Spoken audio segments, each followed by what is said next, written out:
السلام علیکم۔ کراچی میں پانی کے لیے بہتا خون۔ یہ کراچی ہے جہاں پانی زندگی کی علامت نہیں، موت کا سبب بن چکا ہے۔ اورنگی ٹاؤن کے علاقے خیر آباد میں ایک ایسا ہولناک واقعہ پیش آیا جس نے سب کو لرزا کر رکھ دیا۔ کیا آپ حالات حاضرہ سے آگاہی حاصل کرنا چاہتے ہیں؟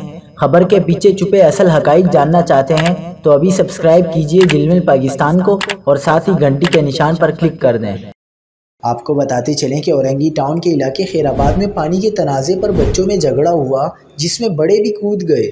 یہ سب ایک معمولی جھگڑے سے شروع ہوا، بچوں کی تکرار بڑوں تک پہنچی اور پھر اچانک ایک گولی چلتی ہے، پھر دوسری، اور لمحوں میں دو زندگیوں کا چراغ گل ہو جاتا ہے۔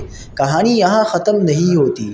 لڑائی کے دوران ایک اور شخص ڈنڈوں کی ضربوں سے شدید زخمی ہوتا ہے، گلی خون سے بھر جاتی ہے، چیخ و پکار گونجنے لگتی ہے اور علاقہ میدان جنگ بن جاتا ہے۔ پولیس کی بھاری نفری موقع پر پہنچتی ہے، قاتل کو دھر لیا جاتا ہے، مگر کیا یہ گرفتاریاں ان بے گناہ جانوں کو واپس لا سکتی ہیں؟ کیا کراچی ہمیشہ ایسے خون میں نہاتا رہے گا؟